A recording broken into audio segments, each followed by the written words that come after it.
The Waukesha Attack will destroy Black Lives Matter. In this video, we're going to take a look at the latest surrounding the murderous horror at the Waukesha Christmas parade over the weekend. We're going to see the mainstream media's torturous attempts at gaslighting the attack, and stick with me to the very end of this video when I'll show you why this attack promises nothing less than the end of BLM as we've known it. You are not going to want to miss this. Greetings, everyone, patriots all across the globe. Dr. Steve here with you, and it is so good to be back with you. I had an amazing time in Phoenix with Donald Trump Jr. and Judge Jeannie and an awesome all-star lineup. It was so amazing to see so many of you Turley talkers out there, and I cannot wait for our next live event to meet even more of you. Before we dive into things here, gang, you know it is Black Friday coming up, and we wanted to give you the single best audience in the entire world, some of the sweetest deals for yourself and for the Patriot loved ones in your life. And so for just the next couple of days, we're offering a buy two, get one free deal on some of our best merch out there. Just click on that link below to get our brand new Let's Go Brandon shirts, which are selling out fast, and tons of our other shirts that you're going to absolutely love. But this buy two, get one free deal is only for this week, so do not wait. Click on that link below and take advantage of our Black Friday sale that ends in mere hours, and let's make this the best Patriot Christmas ever. All right, gang, let's dive right in here. As I'm sure you all know by now, the nation is still reeling from the horror that took place over the weekend in Waukesha, Wisconsin. Originally, it was reported that 5 people were killed and over 40 more injured after a red SUV plowed into a Christmas parade, hitting dozens of people, including children. And one of them, a young 8-year-old named Jackson Sparks, has just succumbed to his injuries.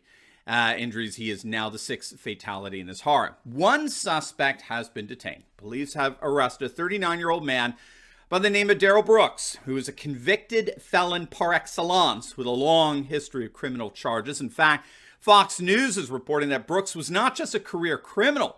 He had just been bailed out of jail after posting a $1,000 bond in Milwaukee County on felony and misdemeanor charges literally days before the deadly incident. And this is just the beginning of the mass outrage that's starting to utterly foment over this entire incident. Once again, this horror is becoming another occasion for the growing divisions in our nation to manifest themselves for all to see, particularly between the people and the permanent political class. First and foremost, the mainstream media is demonstrating itself to be nothing more than a propaganda machine for left-wing causes.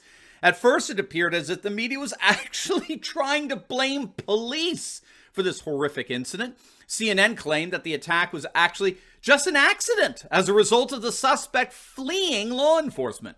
The Washington Post originally claimed that the alleged assailant was fleeing from a knife fight, speeding away when police arrived at the scene. And as if that weren't bad enough, the same mainstream media decided to depict this horrific carnage as merely, quote, a crash. For example, USA Today referred to the mass murder as the, quote, Waukesha parade crash, going so far as to label Brooks as the, quote, Waukesha parade crash suspect. CNN too announced the death of the 6th victim with the phrase Waukesha Christmas parade crash. It was a crash, gang. It was not a murderous assault. It was not a terrorist attack, which is so interesting because obviously these left-wing activists disguised as journalists showed us that they had little difficulty in finding the most damning phrases imaginable to depict Kyle Rittenhouse. You know, descriptions like vigilante, white supremacist, terrorist, and the like. And again, we should note, look, if the media wants to be left-wing, so be it, right? But it doesn't get to make up facts. It doesn't get to pretend that things happened that actually didn't happen. We saw with the Kyle Rittenhouse fiasco, and the way the media didn't just give us their left-wing narrative, they actually bent facts and events to fit that narrative. But you'll notice too that the facts get increasingly skewed in accordance with the left-wing narrative, such that the two become actually inseparable. Moreover, we're even seeing the divisions manifest themselves here with regard to the ever-increasing absurdities of wokeism in corporate America. If you can believe this, the very same GoFundMe that did not allow for Kyle Rittenhouse fundraising, they, as of November 23rd, were allowing for Brooks's fundraising. Now, apparently it did get pulled, But you can see from the report on law enforcement today, the bail fund was littered with pro-BLM hashtags and accusations over Brooks' arrest being racially motivated and the like. And that leads to the third explicit division that's coming out of all of this. We're not just seeing the leftist activism of the media come out of this corporate wokeism. We're also seeing what many believe to be the true nature of BLM, or Black Lives Matter. Astonishingly, as the mainstream media was doing absolutely everything it could to gaslight this attack. A Milwaukee BLM activist said that the attack was nothing less than the start of, quote, a revolution.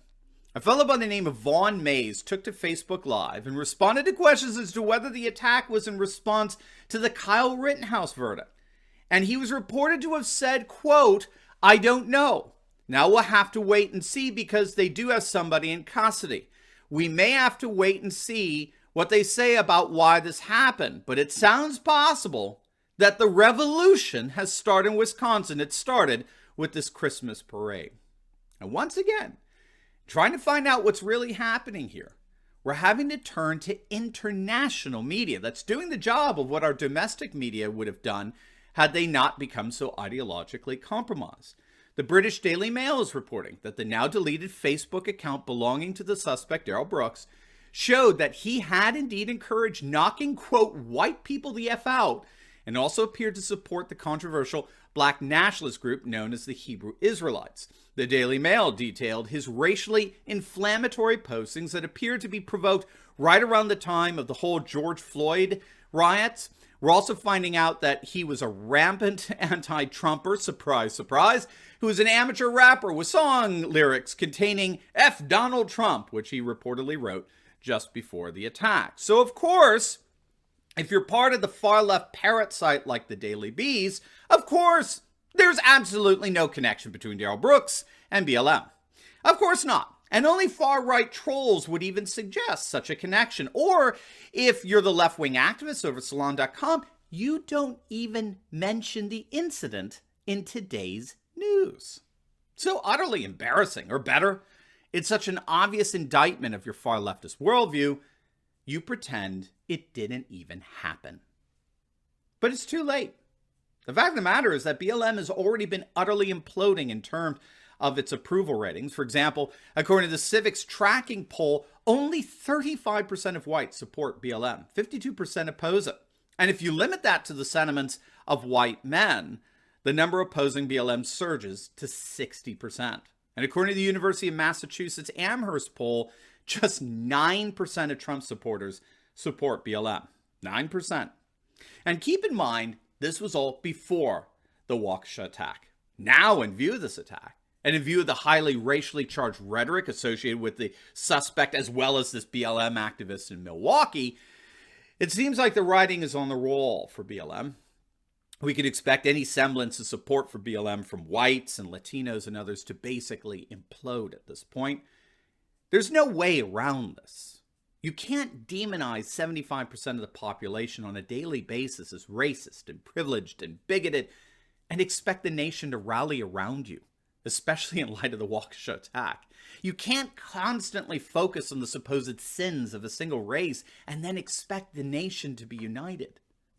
What we're seeing here in this attack and in the calls for revolution surrounding it is the logic of movements like BLM playing out right before our very eyes.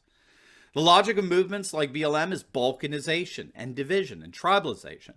And when horrific incidents like this happen, that balkanization division only grows and intensifies, which again means that any semblance of support that the group has outside of its core is going to quickly wane. All this means going forward is that BLM will no longer have anywhere near the influence that it once had in mainstream society, and no amount of left-wing media gaslighting can change that. Indeed, it does appear that in the aftermath of the Waukesha horror, no one can save the BLM movement from itself.